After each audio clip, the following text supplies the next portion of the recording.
Hello everyone, I'm DonTheCrown. I've had a lot of people asking about my build from last league and has it survived and what type of changes you would make because there's been a few changes not only to the passive tree but to defenses in general, and so I just want to go over that real quickly.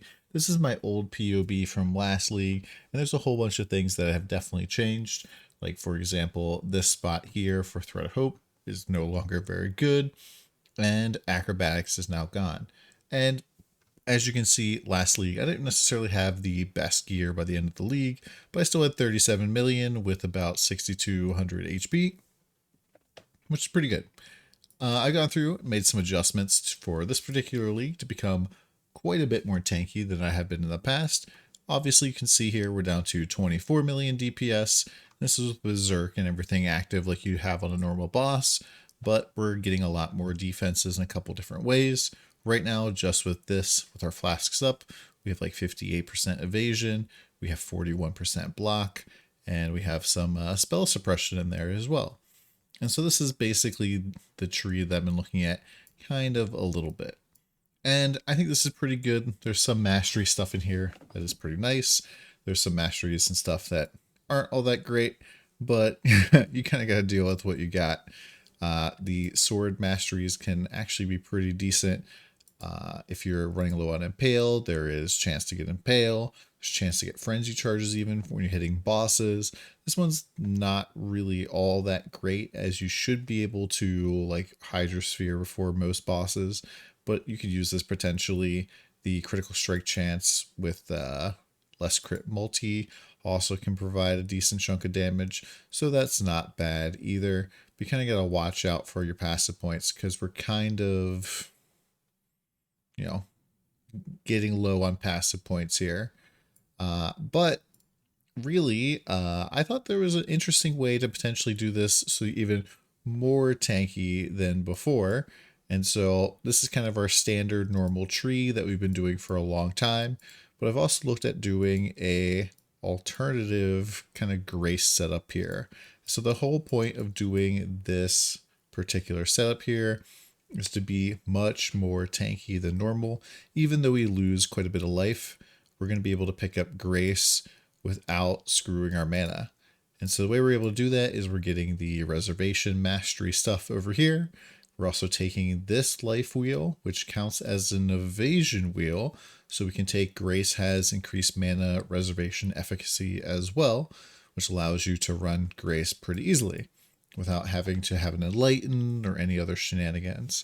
And so here we have quite a bit of invade now, same amount of block and 69 spell suppression chance because we're running Mage Bane. Mage Bane's kind of ridiculous because dexterity normally does provide inherent benefits to evasion rating, and you can kind of see that it adds like another 5,000 evasion.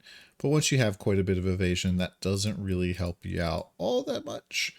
But instead, getting 1% chance to suppress spell damage per 15 dexterity can add up quite a bit, as this is adding an additional 27% spell suppression for the build right now.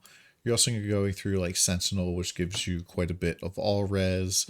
And I really think that like builds that aren't going up here and getting Constitution and getting Iron Grip are missing out on quite a bit of damage. We're also going down here, we're picking up Blade Barrier for block. We're going over here, getting Brutal Blade for block. There might be some different ways of getting a little bit more block into the build that might be nice. And there's like some good, interesting masteries like the Dual Wield Mastery for crit. Or, yeah, some interesting things that you can pick up. I think that there's a couple different ways that you could go more damage. For example, you could drop the this over here. You could go pick up the crit and then go and get yourself increased critical strike multi against unique foes. I think it'd be pretty good. I put in a tree here for leveling with two-handers because, you know, that's typically how I level up. I level up, go get myself a Terminus S, blast through maps until I can afford getting myself a Paradoxica and a Savior. I think Dreadbeak is also a really good option for when you can't afford the Savior just yet, but Paradoxica is basically unbeatable still to this point. And going over here, immediately getting the 40% increased damage with hits against rare and unique enemies. I think this is a really powerful early game mastery, mostly because the things that you're going to struggle to kill are rare and unique enemies.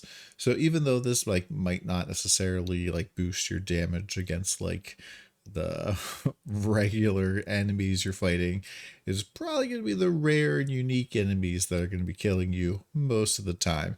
So this helps out quite a bit. And then we're just going to keep going down through the tree here, picking up the life up here, picking up the more max life. Iron grip is very nice. Then coming down to the bottom here, picking up all this stuff. Quick aside for talking about mastery or for ascendancy points. I think that picking up First to Strike, Last to Fall, if you plan on going low life from the very beginning, is probably the best option you can do. And this is because getting adrenaline up all the time is just really, really ridiculous. And even if you're not doing low life right away, this is just an amazing ascendancy because if you're planning on doing the lead mechanic at all, I'm willing to bet they'll be knocking you down to 50% HP so that 25% HP heal and adrenaline proc is going to help you out quite a bit staying alive. Now, going and getting Unstoppable Hero does basically nothing for you unless you have Fortify linked in with your Leap Slam or something like that. So you could arguably go down to Master of Metal next and then like switch it over to Fortitude once you get to Merciless Lab. Or if you're feeling really confident, you could just wait to do Fortitude with Uber Lab. And since you don't have to run all the trials anymore, it's going to be a little bit more consistent than normal. But yeah, like you can kind of mess around with this a little bit. I'll probably end up going First to Strike, Last to Fall, then going all the way out to Fortitude and picking up Master of Metal later on. And that probably be my my first three. Now, in terms of just continuing the tree from this point, you just kind of continue going up here. This part of the tree is really, really strong, has a lot of cool stuff up here. And one of the things that's really important to note is that you're going to need quite a bit of intelligence to use the crit supports. You're actually going to be using one of them this time around. And going up here helps a lot with that, especially once you go and get this gem set up. It is really noticeable and it makes it so you don't have to have like 40 or 50 intelligence like on a ring or something in order to actually use your skill gems, which is really nice. I think resourcefulness is a really cool, basically almost free 1.0 that you can take. It's got 5% spell suppress and life, which I think is pretty neat.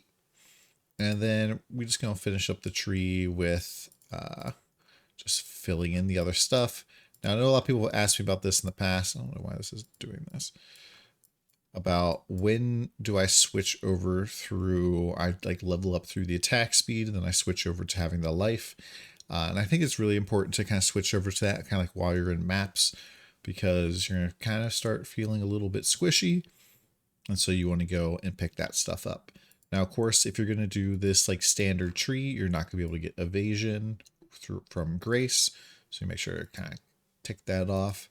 And your evasion rating will be a little bit lower. I have switched out actually a couple different things. Dying Sun now is going to have less duration as opposed to reduced duration, which means it's going to be like the shortest flask known to man. So I don't even know if this is really worth it anymore. So I put in a Jade Flask, which can provide quite a bit of defenses now. And I've switched out in terms of my main links. I've taken out increased critical strikes and put in GMP in its place, basically.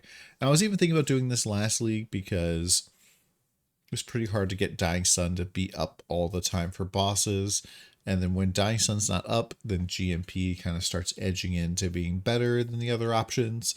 And so I just figured it's best just to not have to deal with that. Now, if your critical strike chance really, really sucks, it might be better for you to be using the crit strike support as opposed to the crit damage. And it's kind of just going to depend on where your gear at. So at this point in my gear, it looks like critical strike support is better than a critical strike damage. And, it really will just depend on where you're at. And so just kind of figure that out for yourself. And yeah, that's pretty much it.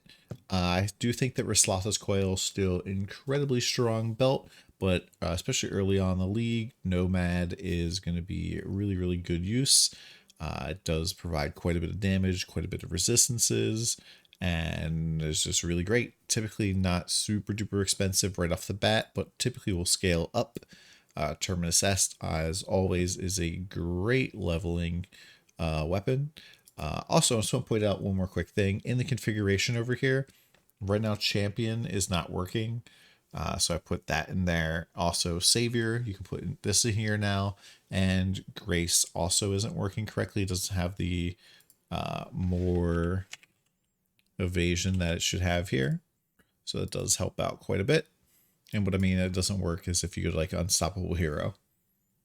Doesn't work. Doesn't work.